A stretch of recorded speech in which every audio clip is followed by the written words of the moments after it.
Welcome into the rundown on Fox Sports Radio 1400 around the world on the iHeartRadio app. I'm Rob Sanders. Thanks for joining me this afternoon. We appreciate it as always. Lots of great stuff to get into today. Today, we're going to talk about flaws. Flaws for CFP programs. But I tell you what, before we get into that, just in the last little bit, the Gamecocks offensive coordinator talked a little bit about the Marcus Satterfield, talked a little bit about the idea of who's going to start at quarterback for the Gamecocks. And he said, quote, "I'm sure that me and Coach Beamer will have many discussions about that. I want it done as soon as possible, as soon as someone separates himself to make that decision." So with that, we know that there's going to be, it's going to go to, one of the following folks, either FCS transfer Jason Brown, freshman Colton Gauthier, walk-on Connor Jordan, or the new graduate assistant, Zeb Noland. I don't know which way they're going to go. I mean, it would seem that Jason Brown would have the inside track there, but, at this point of the year, and Gamecock fans, we can talk about this too at 803-978-1832.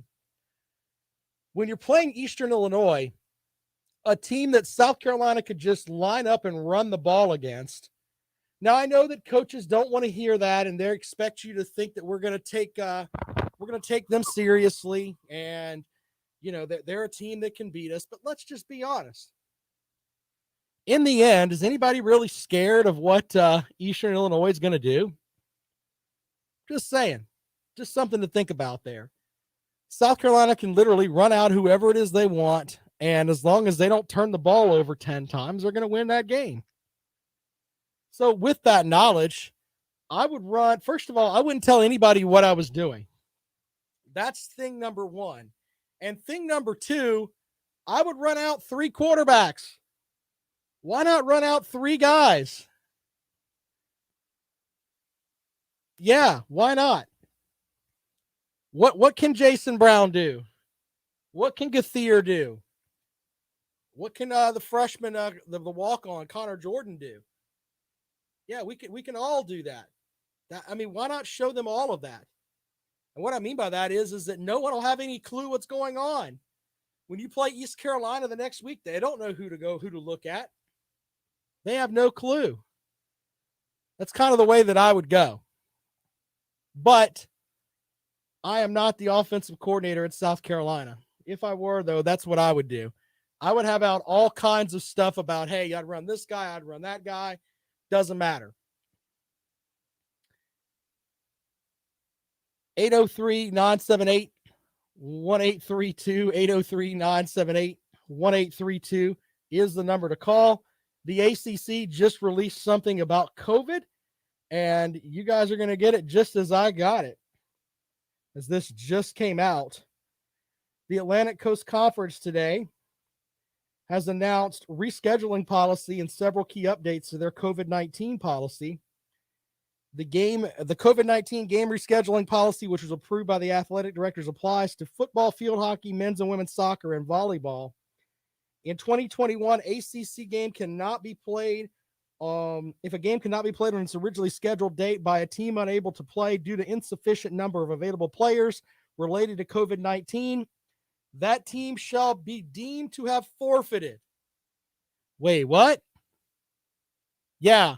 So basically, the ACC is coming out with, if you have COVID-19 and your team has it and you don't have enough players, then it is a forfeit.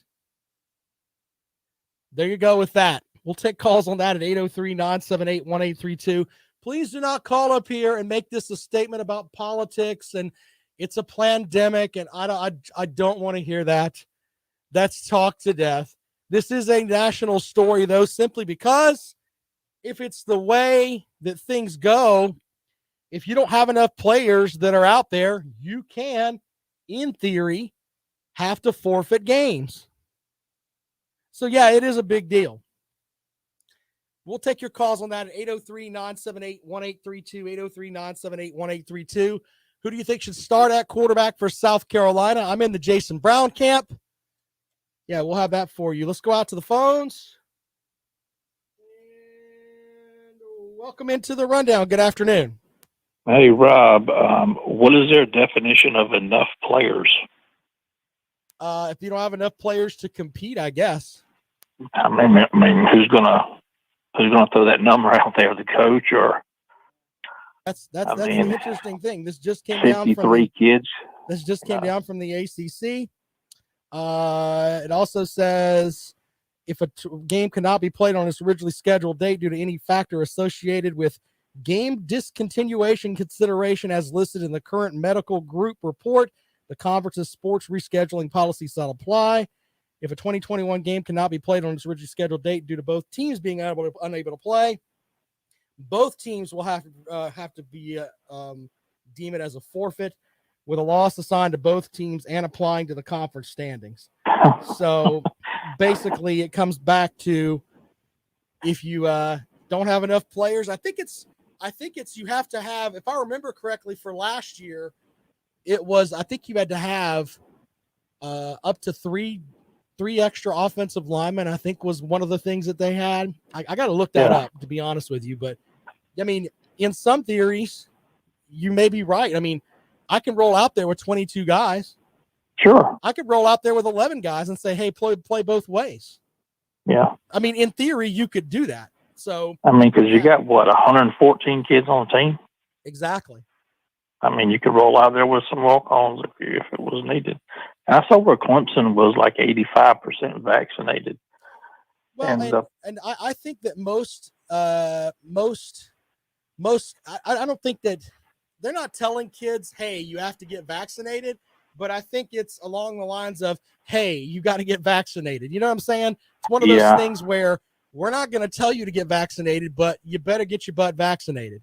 I really think that's behind the scenes is what's going on. I can't prove that, but that's just the way that it is. Yeah, that's like my work. Get vaccinated. Four of my friends got vaccinated, and now they got COVID.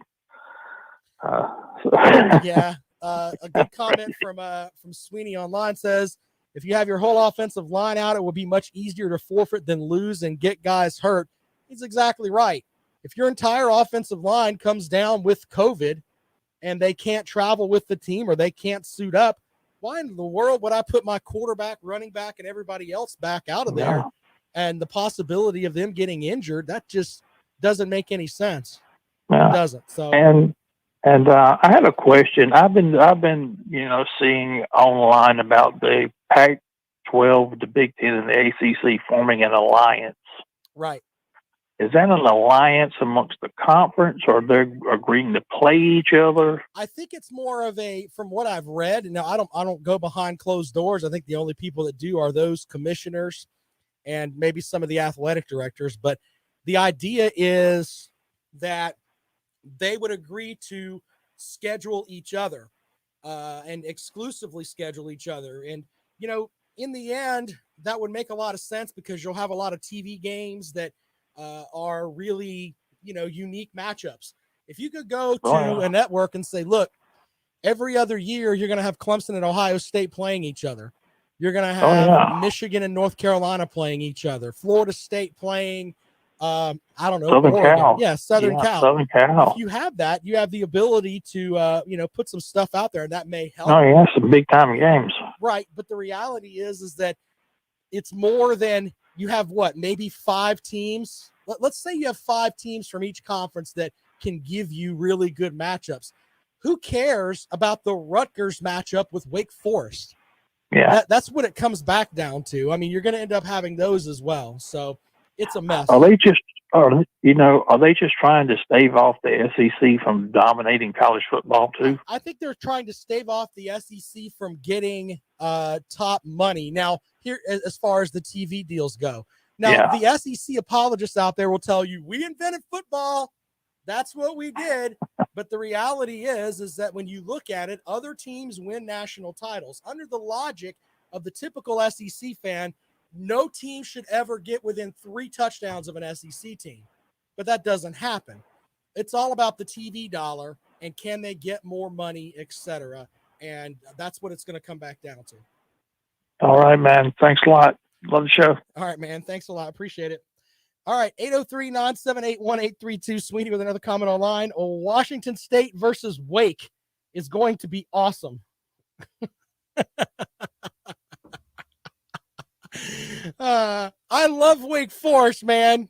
Coach Clawson's great, and nothing against Coach Beamer, but South Carolina could have gotten Coach Clawson. They would have gotten a great coach.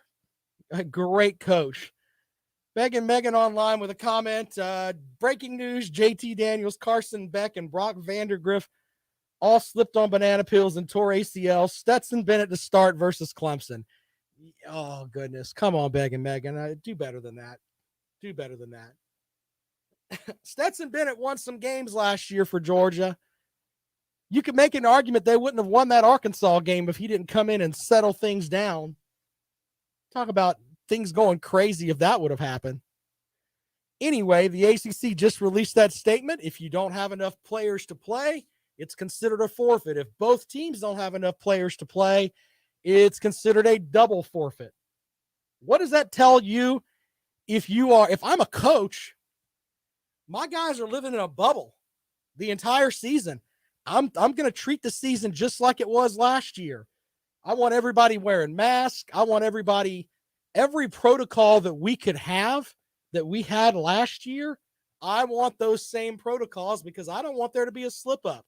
Even with those protocols last year, Trevor Lawrence ended up with COVID and had to sit for 2 games. It can happen. It can happen. So with that, we'll take your calls at 803-978-1832. 803-978-1832. That is the number to call if you would like to join us here on the Rundown this afternoon, right here on Fox Sports Radio 1400. I have in my hand something that I wrote a little bit up earlier. I'm going to post some of this on the blog page later on at foxsportsradio1400.com. And I basically looked at teams that are in contention, that people think, okay, teams that may have a shot to make the CFP. And I thought about what could be their flaw heading into the season. Sweeney with a great comment online. I think the forfeit score is 7-0. That'll be a bad beat in Vegas on 7.5 point spreads. You gambling degenerates. Anyway. All right. So I thought I'd look at some of these teams that you can think, all right, there may be an outside shot they can get to the CFP. And I thought about figuring out what's keeping them from getting there. So let's start with Cincinnati. They're a top 10 team, which being a G5 team and being ranked in the top 10, they've already done something that's really interesting, getting ranked that high at the beginning of the season. They play Indiana and Notre Dame in back-to-back weeks on the road. If they can win those games, those 2 games, and obviously finish out with a perfect season, they're going to the CFP. They really are. I think there's a definite chance with that happening. Now, here's the thing. Here's the things that can keep them from going. They really don't have a dynamic playmaker in the receiving core. I mean, they've got guys that can catch the ball. They don't have somebody that can go out there and you can throw them the ball 8 to 10 times and they'll get you a touchdown and 95 to 100 yards receiving. They don't really have that guy. Miami, what's the big deal with the Hurricanes? Yes, I know. They're ranked, 14th in the country? In reality, you could say, it's not very realistic for them to make the CFP, but they get some upsets. Maybe it can happen. The problem with Miami is that they've got questions at linebacker. They've got 2 starters that are converted defensive backs. I don't know exactly how that's going to work out for them. They also don't have anybody that can actually rush the passer. So there's that. Michigan, they have an opportunity every season being where they are. They've got to beat Ohio State. Their schedule is just tough. They're 2-8 in true road games against top 25 teams and 0-5 against the Buckeyes under Jim Harbaugh. So their slate this year features a trip to Wisconsin and Penn State. Also in Ann Arbor, they play Ohio State. So their schedule may keep them out of it. Notre Dame, running through these CFP contenders, by the way, and you can chime in at 803-978-1832, 803-978-1832. The Fighting Irish, it's either the quarterback or the offensive line. Jake Cohn transferring in from Wisconsin is more of a game manager, in my opinion. Is that going to be enough to take him to the promised land? I don't know. We shall see. Penn State, the interesting part about them is that they go to Wisconsin, Iowa, and Ohio State home games with Auburn, Indiana, and Michigan. That's a pretty tough slate for any team. Pretty tough slate for just about any team. Some of the other notes I've got for some other teams before we get into the teams that actually really, really have a realistic shot. For some reason, you can bet on the Texas Longhorns at plus 5,000. And they do have a 4-year starter at quarterback. But I'm sorry, they're replacing Sam Ehlinger at quarterback, and it's going to be either Casey Thompson or Hudson Card. Looking at my wrong set of notes here. So they've got questions at quarterback. So there's that. If you want to join the show, 803-978-1832, 803-978-1832. Chris online talking about Georgia, and Georgia basically lost a couple of starters yesterday due to foot injuries. They will not be available, most likely, for the Clemson matchup. They're already without their receiver Pickens, who is a projected first-round pick. They've also are without Eric Gilbert, who's having some issues and is not with the team right now. They lost their starting tight end and the guy that's supposed to start for them at safety. Chris online says, you all are negative over Eric Gilbert, who's done nothing for us. A West Virginia transfer has not done anything for us. And Darnell Washington, who played good but wasn't our best player. There you go with that. Out to the phones we go. Welcome into the rundown. Good afternoon. What's up, man? This is Clemson Tiger fan. Hey, buddy. What do you got for the program today? What's up? Well, first of all, I just want Begging Megan in the comment section is probably the biggest baby I've ever seen in my life. We talked about this last night.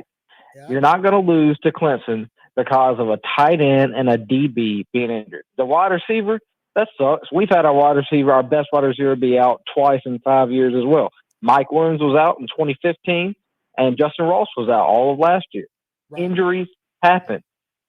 That's why y'all are the recruiting national champions for the last 5-6 years.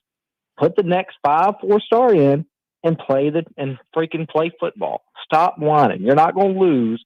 Y'all might lose by a 5th touchdown now, but yeah, I mean, it's just going to be an extra touchdown. It's not going to matter. The injuries ain't going to lose you the game, Begging Megan. This is your excuse. Well, you're already setting up for failure. In fairness to Begging Megan, I mean, you've without pick. If Georgia rolled into this game with Pickens and Gilbert and Washington and the defensive back from West Virginia, Tykees Smith, I believe is his name, they're an entirely different football team. I mean, just with those guys on the team, they're an entirely different football team. So it's not the matchup that we thought we were going to have on, say, June 1st or whatever it was when Pickens went down for injury. So there you go with all that. I think they're going to be a different team, but I'm also in the camp of, and people, lots of Georgia fans might get upset about this, but they tell us all the time about all the talent that they've got. Well, now's the chance for you to see if the coaches that you have can develop your second string guys. Can they go out there and make the move to fill those holes when those holes come up? Because injuries do happen to everyone. I mean, that's just the way that it is. Under the logic of some, though, it's, doesn't matter. We're going to lose the game now. I'm not buying that, man. Exactly. Line up and see what I'm you sure got. Clemson's going to have one or two, probably big. I hope not, but I'm sure it's going to happen. I mean, Clemson went to the CFP last year without Justin Ross, a guy who's a first-team All-American this year. They also didn't a play 50% without defensive line. They also went without Xavier Thomas, who was an all-world prospect. They still went to the CFP. So Justin Foster. That. Yep, Justin Foster too. But I mean, he left the program. But still, the point is that good teams can bounce back from that. They really can. And it's also like it's the position that they lost. Like you don't want to lose your starting tight end and I guess they're starting DB like Pickens, Chris Rick or whatever his name. Chris made a perfect thing saying, well, we knew Pickens was out all year, so like why are we whining now about that? Right. So like if you lost your starting offensive lineman and he was by far the best guy on the team in that position, like or your quarterback, I can understand it a little bit, but a tight end and a DB, I don't know, just stop whining. But anyways, flaws for each college football playoff contender. I like Clemson's. I think it's the one we've had for 5 years now. If our offensive line plays halfway decent, can be in the top 25, can open up some holes for the run game, we got a really good shot this year. The offensive line's got them. I mean, DBs are going to be thin. I think we're talented, but we don't have a lot of depth. We're thin. We got like 6, 7 guys. But if offensive line can play good, I'm going to feel excited. I think that's what we need. So. All right, man. Well, I'll get to my stuff on the Clemson offensive line in just a moment. Hey, I appreciate you calling the show. Yeah, have a good one, man. All right, there you go. 803-978-1832, 803-978-1832. The chat room's hot today. Go over to the Fox Sports Radio 1400 Facebook page and follow along. Good stuff going on over there. All right, quick break. When we come back, we'll have more for you here on The Rundown. This is Fox Sports Radio 1400. Yeah, I'm drinking a soda today. I haven't had a soda in a while, and I was like, they give it like we have a whole refrigerator back there with soda. So I'm like, all right, I'm gonna have a soda today. No, Colonel, you're wrong on that one, sir. Beg Megan, you're a little bit over the top, don't you think?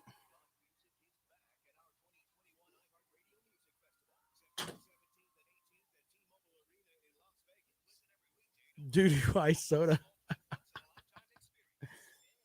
Hilarious.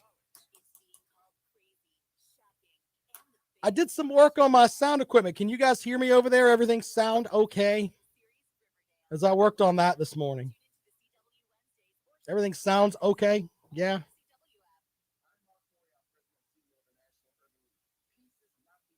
Someone give me a thumbs up over there.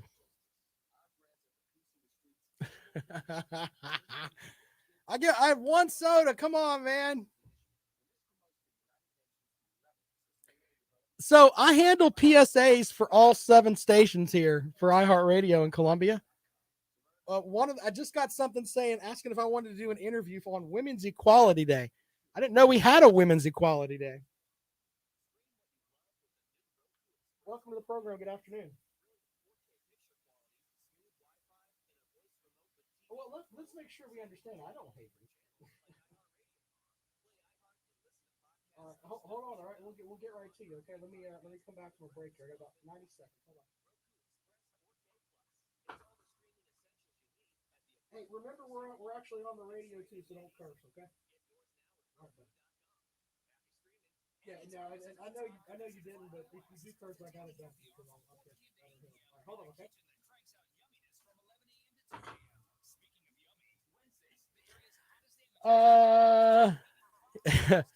Hey, Clemson Dave, in fairness, there are not a hell of a lot of Hunter Renfrows.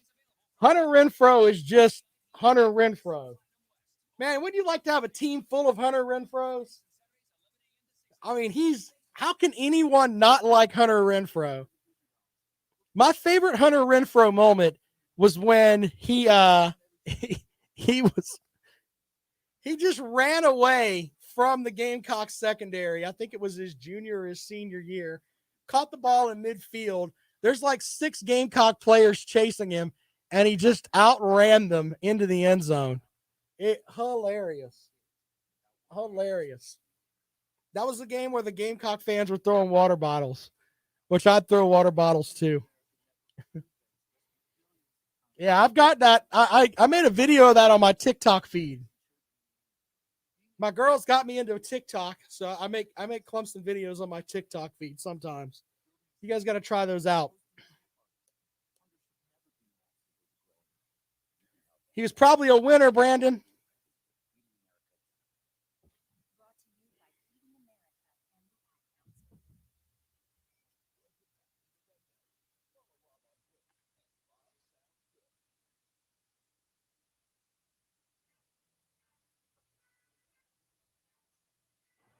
Welcome back to the rundown on Fox Sports Radio 1400. Craziest comment of the day. Colonel Wooderson online says Hunter Renfrow reminds him of Calvin Johnson. Slow down. Slow down a little bit. Let's head out to the phones. Megan joins the show. What's up, buddy? The ever popular Megan, Rob. Get it straight. You're getting to a point now where you've got like Bret Hart heat from like the late 90s, early 2000s when he was wrestling the Patriot. And it was all about Canada, and Canada was awesome, and the U.S. sucked, and all of that. You're like hated like Bret Hart right now. That's actually pretty accurate. Kudos for that. Hey, I don't know if I heard you right. You don't see the Renfrow to Calvin Johnson comparison to be accurate, or No. I mean, you don't see the resemblance there? No, I don't. Okay, well, to each his own. Hey, listen, I'm 45 years old. I've been listening to sports talk radio for over 25 years now. Right. That last call may take the cake for the dumbest phone call I have ever heard in all my years of listening to sports radio. Easy now. In 20 years, that's a lot of calls, sir. It is. First of all, kudos to him for the most original YouTube handle I could possibly think of. Clemson Tiger fan. I hope he didn't put too much thought into that. But isn't he the one who called just a few days ago and said that Clemson lost to Notre Dame due to some defensive injuries? Wasn't he exactly the same person who said that?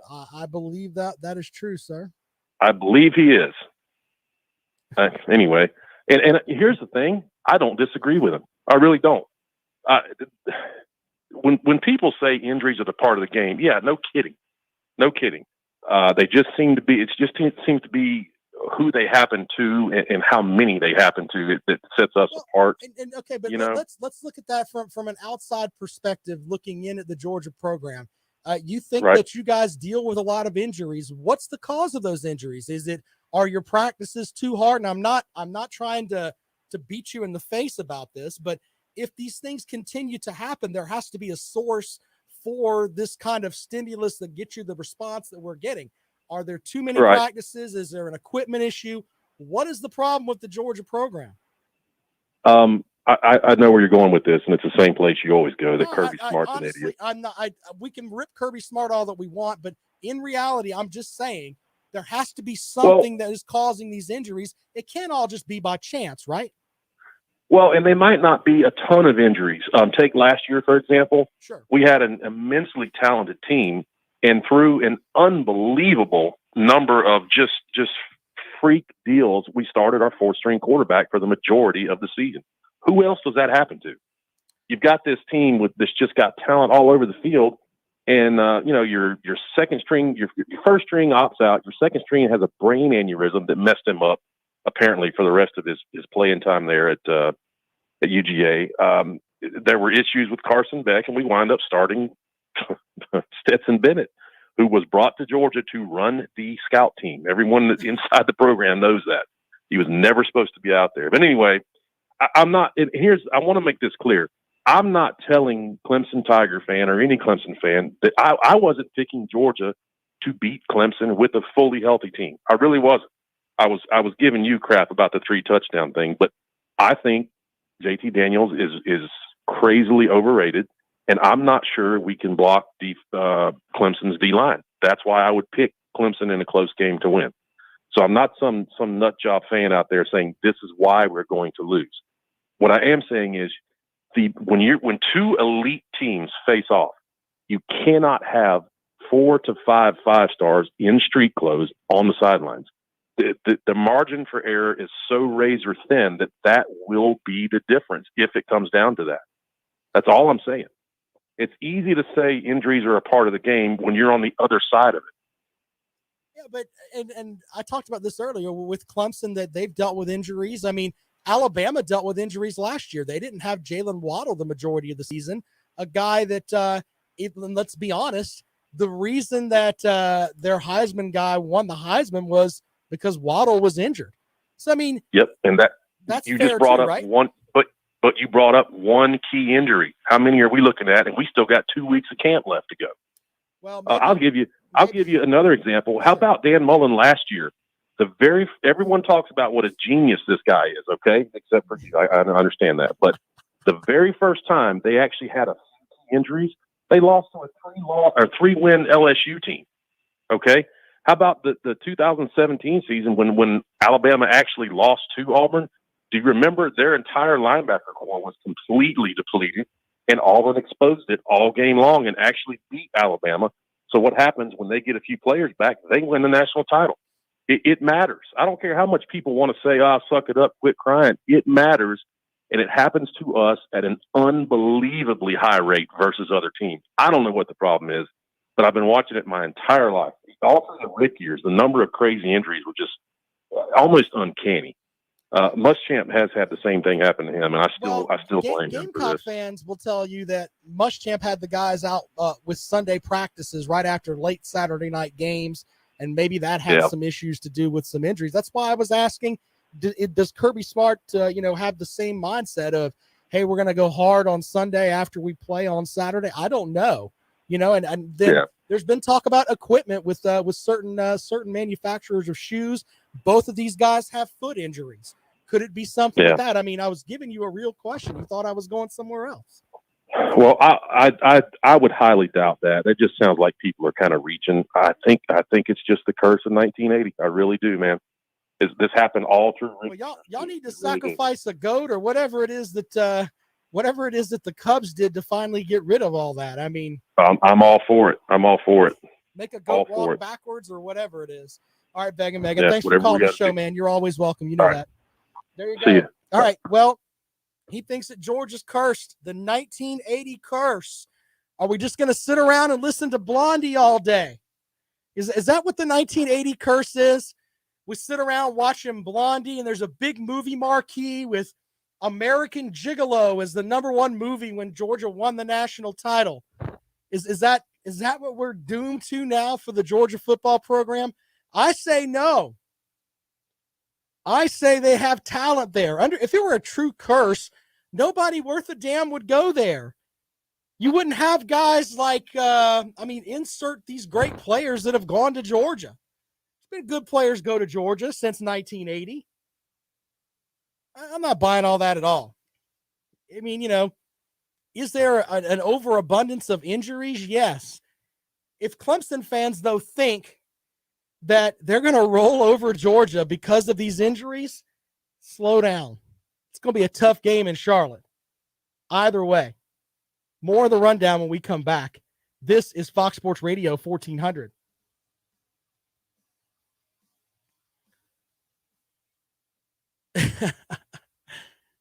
Shane, welcome to the program. I don't know if you guys can see Facebook comments, but we'll add them up here.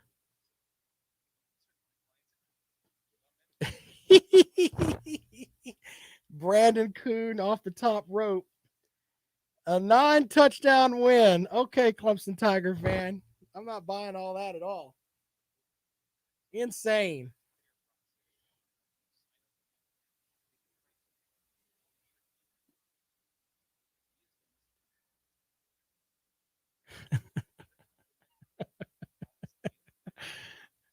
I want to try to believe what Megan's selling, but my God, they've got talent down there. It's not like they're a complete gong show.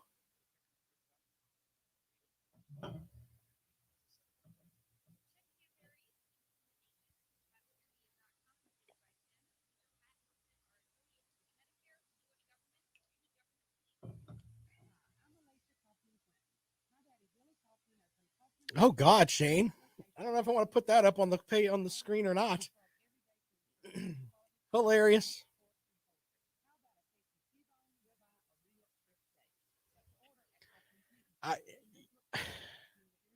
Come on, man. Look, the best Alabama offense of all time last year. I put up 45 against Georgia. I don't see that happening. If it's a blowout, it'll be like 37-17 or something like that. Clemson turns the ball over, though. Georgia can put it to them. If I'm Kirby Smart, and you know what, I'll say this when I go back on the air here in a moment, but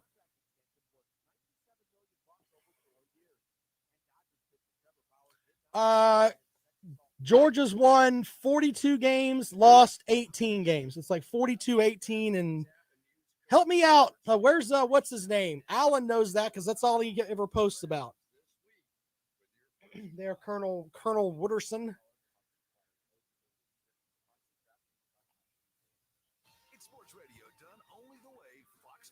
I would go with the LSU offense because I like Edwards-Helaire a lot. And Jamar Chase is outstanding.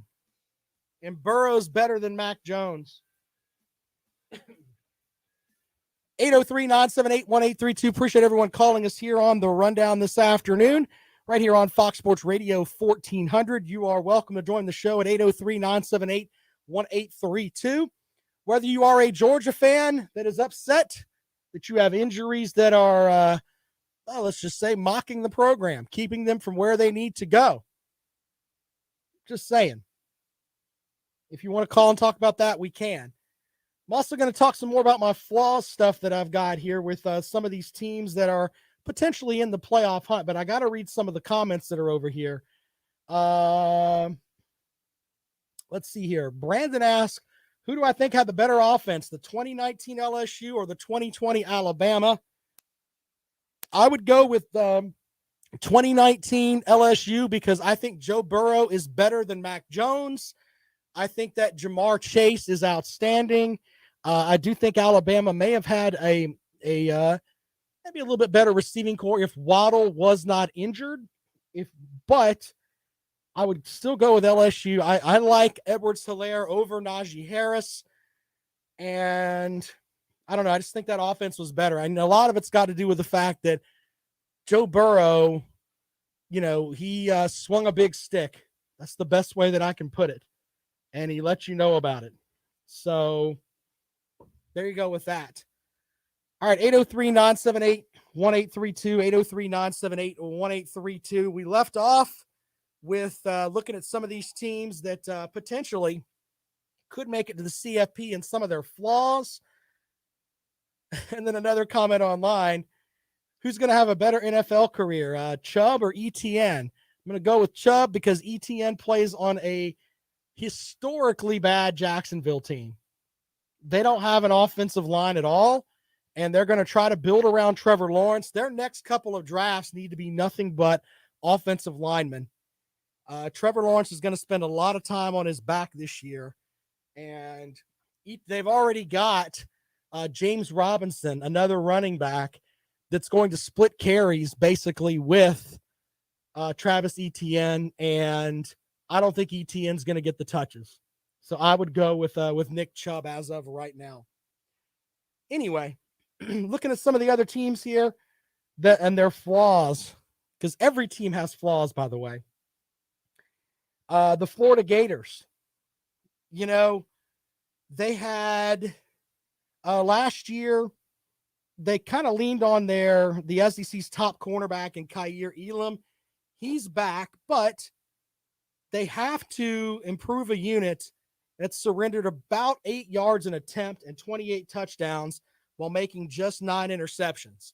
So this Florida secondary, that, and they're trying to replace Kyle Pitts, who was a matchup problem, and Kyle Trask, another matchup problem. The guy in his senior season did so much, and replacing the two Kyles is a big deal, in my opinion. All right, with LSU has a ton of talent, returning 20 starters? What's going to be the deal with Tyron Davis Price and John Emery Jr.? Are they going to be like a two-headed monster? That's kind of the way that things look there. We shall see. We shall see. North Carolina, the good about North Carolina is they've got Sam Howell back, the entire offensive line, and the majority of their defense. This is a team that gave Texas A&M a run for their money last season, even though they had a bunch of guys opt out due to COVID-19. The big key for North Carolina is I don't know how well Tyson Chandler is going to play for them. He is the Tennessee transfer. He's trying to replace Diami Brown and Daz Newsome, so they don't have a lot of experience. Does he still have the Tennessee stench on him? That's the best way I can put it. Because let's be honest, Tennessee is definitely a gong show program right now, and you have to get away from that. And hopefully, being around a good offense, and of course having Coach Mack Brown there, maybe that's the guy that can manipulate this young man, Chandler, into being a really good running back. We shall see. We shall see. Let's look at the Oregon Ducks. Who's going to be the quarterback? Is it going to be Anthony Brown, the young man that played at Boston College, who was okay, but not the greatest in the world? It's kind of weird for Oregon to have issues at quarterback. But who's going to be the quarterback for the Ducks? That's kind of one of their flaws going into the season. You've also got, let's see here, Southern Cal. In the last 3 seasons, the Trojans have not ranked higher than 87th in yards per carry. Who is going to run the ball for the Trojans? That's kind of the big thing there.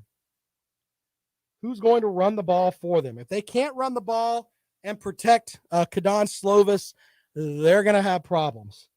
So that may keep them out of the CFP. Texas A&M, before we go to break, who is going to be their quarterback? Kellen Mond's not going to be there. Is it going to be Haynes King or Zach Calzada? Both 2 unproven guys. So who's going to be the guy that steps up for them? That's going to be the big deal for Texas A&M. We come back, we'll look at Iowa State, the Georgia Bulldogs, Oklahoma, Ohio State, all of that in just a moment. You're listening to The Rundown on Fox Sports Radio 1400.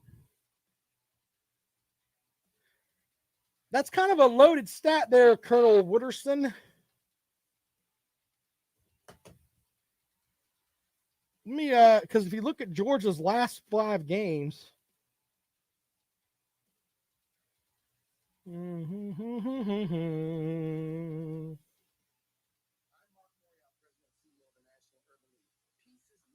so their last 5 games,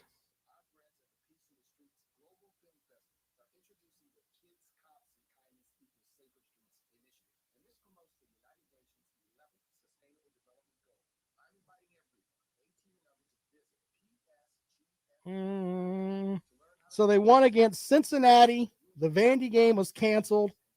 They beat Mizzou, South Carolina, Mississippi State. I mean, is there really a game on there that you really want to hang your hat on? Mississippi State finished, 3-7, 4-6, whatever it was. South Carolina was a gong show. Mizzou is your best win. Just saying. Mizzou is your best win. Justin, you're not that far-fetched on that, sir. I don't really have a problem with the idea that Florida State could go 8-4. They also could go 4-8. Maybe I'll do a show on that tomorrow or the next day. This team could go 4-8, or they could go 8-4. Florida State is one of them. Yeah, but to be fair, Chris, it's not like Georgia ran out their ones. You guys had a lot of guys that opted out too. But yeah, you're right. Cincinnati was depleted, but I mean, look, I don't like to be this guy, but I'll be this guy. If you can't beat a team from the American, it's really hard for me to take you seriously.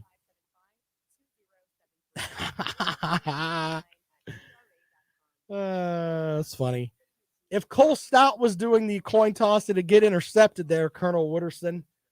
It's an old school reference there for the Clemson folks. They'll agree on that.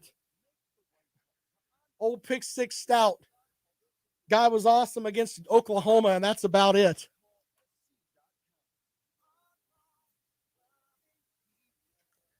Hey, you can go back and check out the video. And if you guys don't do me a favor and just like the video. And if you could share the videos, that would be even more awesome because, I want to have a big conversation here throughout the season. So the more folks that are in here, the more folks you'll have to chat with, the better off that it'll be. Seriously.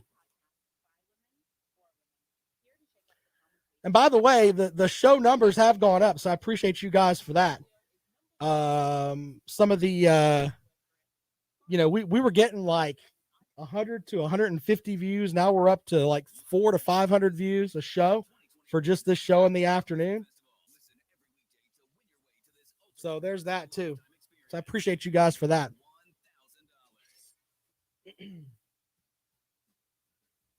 Welcome back to the Rundown on Fox Sports Radio 1400 around the world on the iHeartRadio app. My name is Rob Sanders.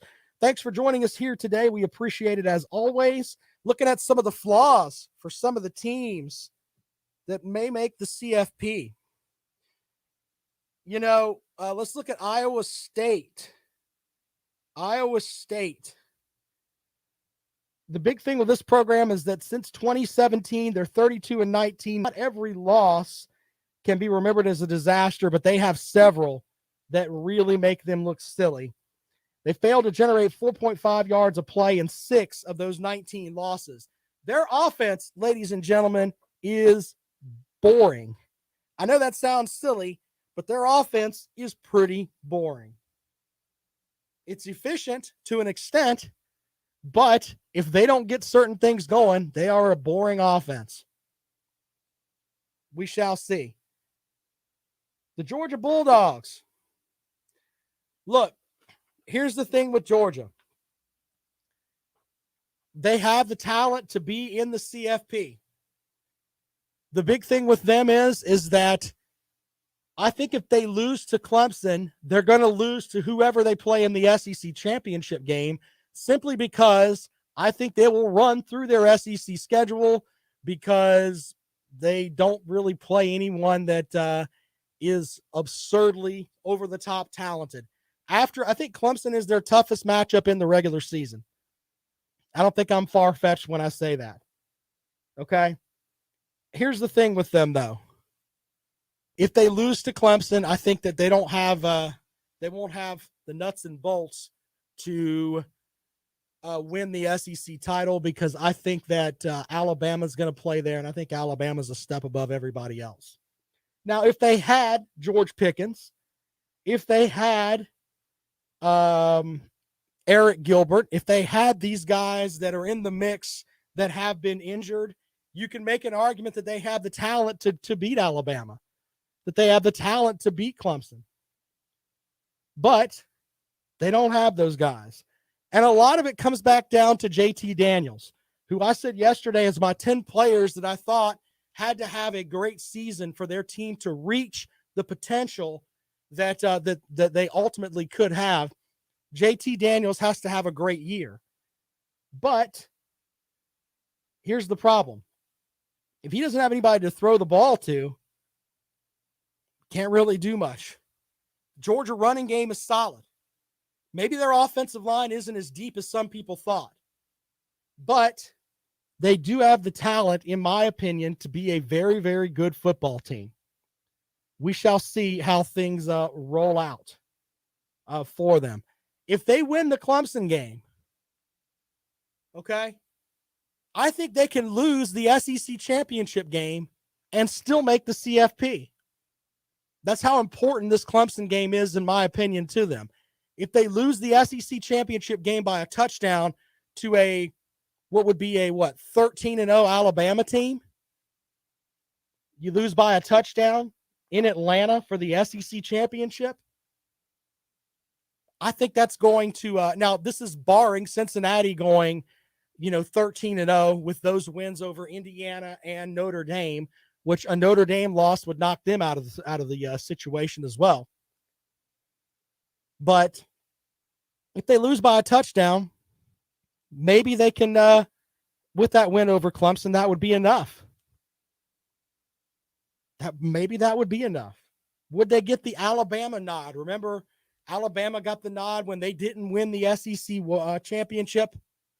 They didn't even win their division, if I remember correctly. Yeah, not so much, man. Cincinnati is better than you think. Yes, I get that. Ryan Day isn't their coach, though, there, Colonel Wooderson. So we shall see how things work out with them. The Oklahoma Sooners. Man, I tell you what, it seems like ESPN every season tries to push a team down our throat and say, you know what, this is the team that you should be picking with your buddies when you're talking with around the cooler and everything else. And a lot of it comes back to they look at what they did their last game against Florida, where they ran up and down the field on the Gators. And the reality is, for that matchup, the Gators didn't really have their full team. So, I don't know if I'm really buying Oklahoma. Oklahoma's had some issues with, they ranked second in yards allowed per pass attempt at 6.6 yards an attempt there. They don't really cover the ball. They did do well in conference last season, but we shall see. They are retooling their secondary this year. So the secondary may have issues there for Oklahoma. All right, Ohio State, before we get out of here, and we'll do Clemson and Alabama in just a second. Who's going to be the quarterback? Just saying, is it going to be C.J. Stroud? Is it going to be the young man who's supposed to be a senior in high school this year? Sewell, I believe is his name. I don't know. We shall see. Who's going to be their quarterback? With Clemson, you know, I said this yesterday, Brent Venables is a hell of a defensive coordinator, but the last couple of times they've faced some dynamic offenses, they've kind of got punched in the mouth. Who's also going to run the ball for Clemson? So, yeah, that's kind of the big thing there too. They lose Jackson Carman, who was their best offensive lineman. So with that, there are some issues there with Clemson. Just saying. I know people say this person's going to play here and that person's going to play there, and all of that's going to be great, but you don't know. Alabama, that offense needs to replace an all-American at quarterback, running back, receiver, left tackle, and center. If I told you any team other than Alabama had to replace an All-American at quarterback, running back, receiver, left tackle, and center, and that doesn't even include a receiver returner who likely would have been an All-American if he'd played healthy last season, of course, with Jalen Waddle, you would tell me they're going to take a step back this year. But Alabama doesn't step back. You know why? Because if you're a five-star guy and you leave, there's a five-star guy replacing you. It's sort of like what Georgia has, to be completely honest. Okay? They do have one skill position starter, wideout John Mechie. Billingsley and Bolden last year had regular roles, but neither one of those guys got over 300 yards receiving on the total season. And it's going to be Bryce Young, man. Is he going to be the guy? He threw just 22 passes. What does that get you? An NIL deal for tons of money. Pays to be the Alabama quarterback. So those are the questions we have for each CFP team as I write them up. And I tell you what, it's interesting to say the least.